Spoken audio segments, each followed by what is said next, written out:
bronca agora.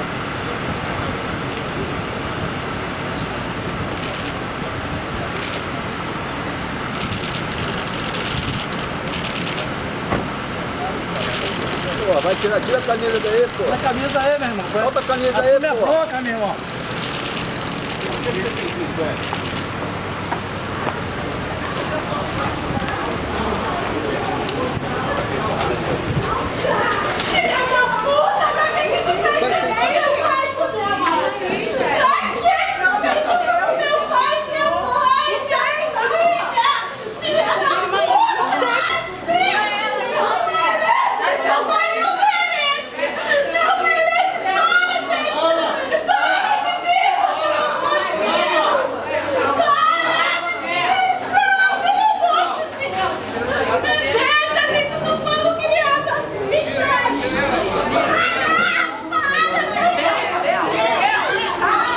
O delegado Thiago Martins, delegado assistente, não é isso?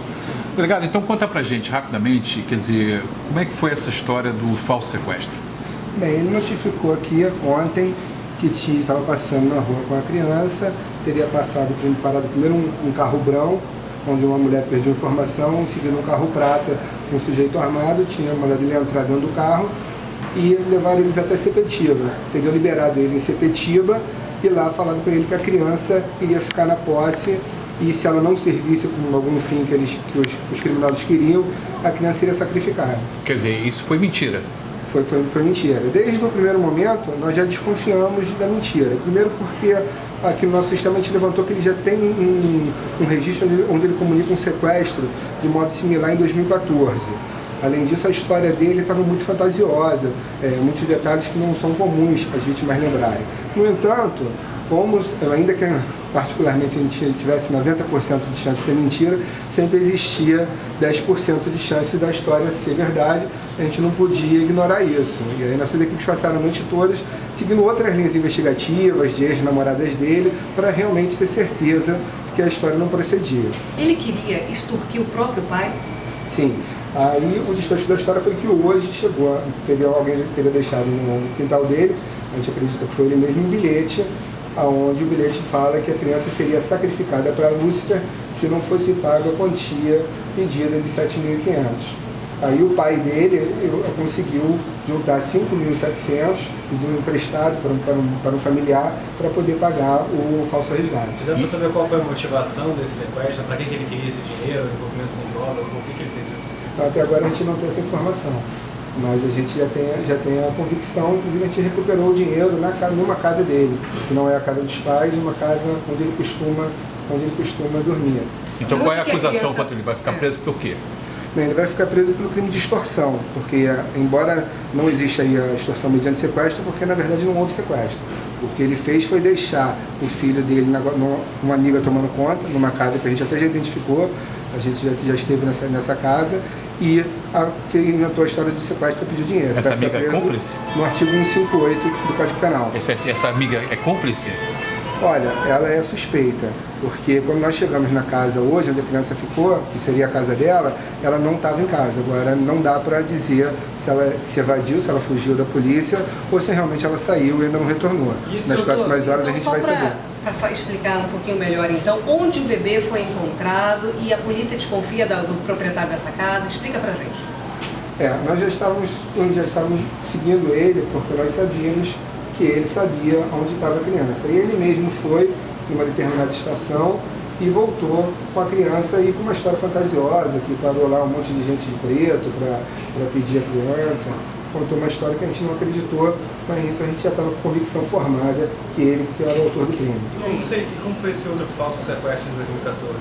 É dele mesmo, né? O sequestro dele mesmo. É um sequestro onde ele alega que foi sequestrado. Isso, na verdade, foi no momento. Eu ainda não estou entendendo a casa. Explica pra gente, só para justificar aquele vídeo.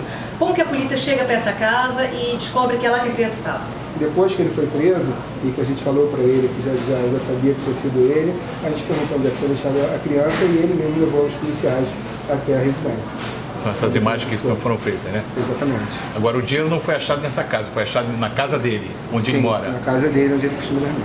Ele falou alguma coisa, você já falou que você não sabe ainda qual é o que levou ele a fazer isso. Drogas, agiotagem, enfim, você não sabe ainda. Não, ele não quis dizer. Até porque ele pede um valor específico, né? R$ 7.700. E na verdade foi pago R$ 5.700. Nós então conseguimos recuperar grande parte desse dinheiro, R$ 5.500. Agora, o senhor é um homem experiente, um delegado já tem certo tempo na polícia. O que o senhor acha dessa situação? Bem, infelizmente, né, a polícia ela tem que lidar com essa coisa da falsa comunicação de crime. Às vezes até a sociedade nem entende isso, mas muitas vezes as pessoas vêm comunicar aqui falsos crimes por diversos motivos diferentes. Tem gente que vem fazer um roubo de carro, que depois você descobre que é um tombo no seguro, o cara queria receber o seguro. Às vezes é uma Maria da Penha, uma violência doméstica que na verdade não houve, porque existe aí uma disputa patrimonial. Então os nossos policiais eles já são preparados sempre para desconfiar, né? Por mais que às vezes a pessoa se sente até desprestigiada, porque você começa a perguntar muitos detalhes, mas falsas comunicações de crime na polícia não é nenhuma novidade e a gente está acostumado a lidar com isso. É um crime grave, doutor? O crime da falsa comunicação em si, que ele também cometeu, não chega a ser tão grave, está no âmbito de crime.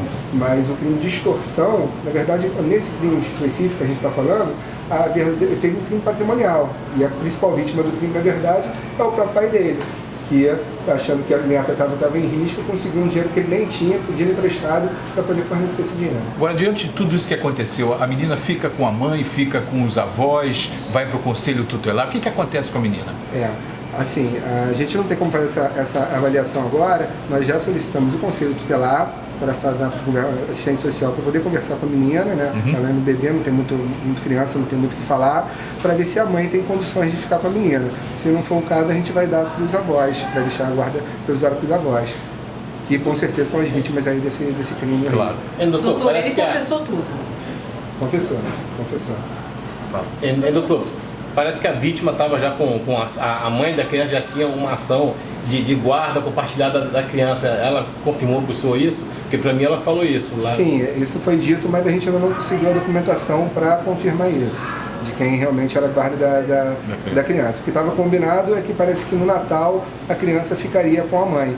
Por isso que no primeiro momento a gente até achou que o motivo da falsa comunicação de crime fosse alguma questão envolvendo guarda, mas depois a gente viu que não, que de fato é um crime patrimonial e a finalidade era dinheiro realmente. Obrigado, doutor.